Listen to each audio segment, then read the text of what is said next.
Hello students, तो आज हम सीखेंगे formula making in chemistry. Formula किस तरीके से बनाया जाता है ये हमें सीखना है इस वीडियो के अंदर। तो सबसे पहले आपको क्या याद करना है, सभी एटम्स के ऊपर चार्ज है या उनका वैलेंसी याद रखना है। तो यहाँ पर देखो वैलेंसी 1 है ना। कुछ मेटल एटम्स के नाम लिख रहे हैं हम। सोडियम पर कितना होता है Na+।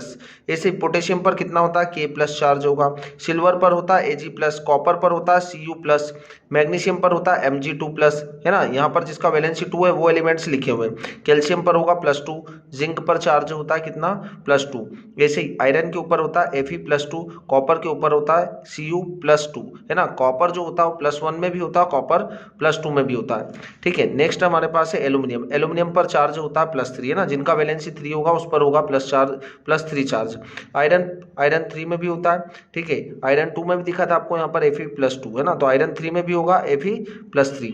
ऐसे ही हमारे पास कुछ नॉन मेटेलिक एलिमेंट्स होते हैं। हाइड्रोजन के ऊपर होता है प्लस, हाइड्राइड पर होता है माइनस। हाइड्राइड मतलब ये जब किससे होगा, जब मेटल से कनेक्ट होगा या मेटल से अटैच होगा हाइड्रोजन, तब ये -1 शो करता है। क्लोराइड पर होता है Cl-। ब्रोमाइड पर होता है Br-। आयोडाइड पर होता है I-।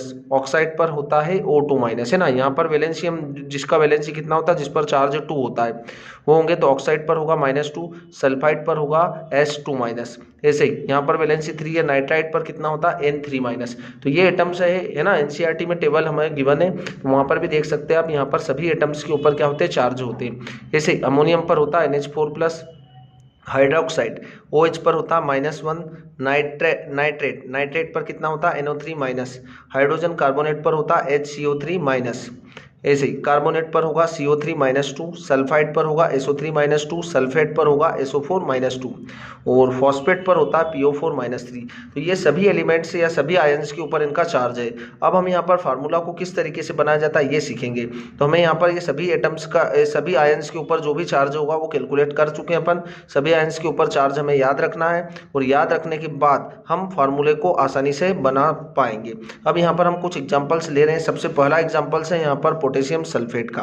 पोटेशियम सल्फेट, तो देखो आपको यहाँ पर दिख रहा है पोटेशियम पर क्या है, +1 चार्ज है। तो आपको यहाँ पर एक साइड लिखना है K, उस पर कितना चार्ज है, +1।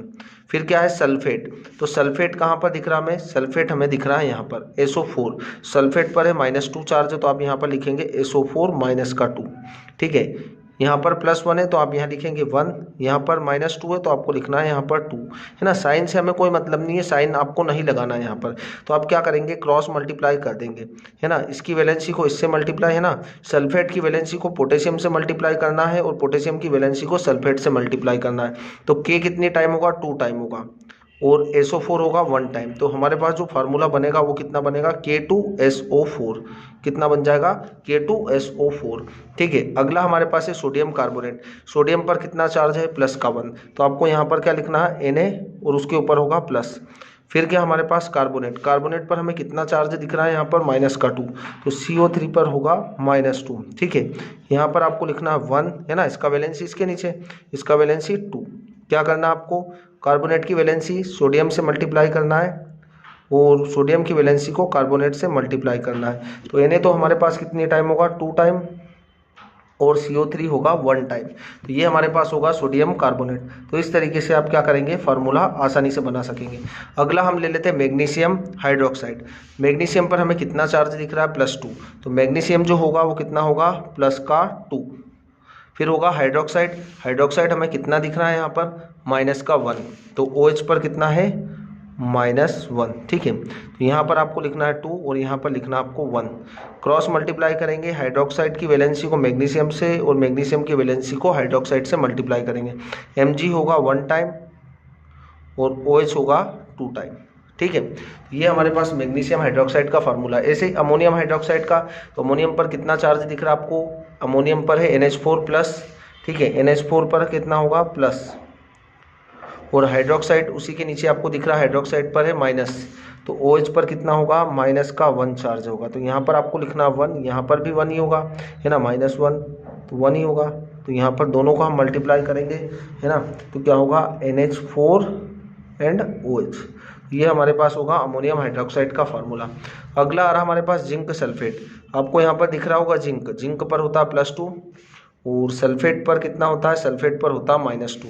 तो यहाँ पर होगा, देखो जिंक पर होगा +2, और सल्फेट SO4 2। तो यहाँ पर आपको 2 और यहाँ पर भी लिखना आपको 2। क्रॉस मल्टीप्लाई करेंगे आप, देखो नंबर अब सेम आ रहा है ना, इस साइड भी 2 इस साइड भी 2 है, 2 से 2 कैंसिल हो जाएगा या 2 और 2 है ना। तो यहाँ पर कितना हो जाएगा, Zn भी 1 टाइम और SO4 भी 1 टाइम। तो आप क्या लिख देंगे, ZnSO4। तो ये हमारे पास होगा जिंक सल्फेट का फार्मूला। ठीक है, इस तरीके से लिखना आपको। जब नंबर सेम होगा तो आप इसको भी 1 टाइम कर देंगे, इसको भी 1 टाइम कर देंगे, मतलब जिंक भी 1 टाइम होगा और SO4 भी 1 टाइम होगा। ठीक है, अगला हमारे पास है एल्यूमिनियम सल्फेट। एल्यूमिनियम का वैलेंसी होता है 3 और सल्फेट का वैलेंसी होता है -2। तो आप यहाँ लिखेंगे एल्यूमिनियम पर कितना है +3 और सल्फेट पर है -2। यहाँ पर होगा 3 और यहाँ पर होगा 2। तो आप क्रॉस मल्टीप्लाई करेंगे तो क्या होगा, Al 2 टाइम, तो यहाँ होगा Al2 एंड SO4 कितनी टाइम है, 3 टाइम। तो आपको उसको ब्रैकेट में लिखना है SO4 3 टाइम। तो ये हमारे पास होगा एल्यूमिनियम सल्फेट का फार्मूला। तो इस तरीके से आप क्या करेंगे, फार्मूले आसानी से बना पाएंगे, है ना। ये हमारे पास है सभी फार्मूले। ठीक है, इस तरीके से आप फार्मूले बना पाएंगे। कब, जब हमें इन एटम आयंस के ऊपर क्या होंगे, चार्जेस पता होंगे, तो आसानी से बना सकेंगे। तो आपको बहुत ही अच्छे तरीके से क्लियर हो चुका होगा। Thank you.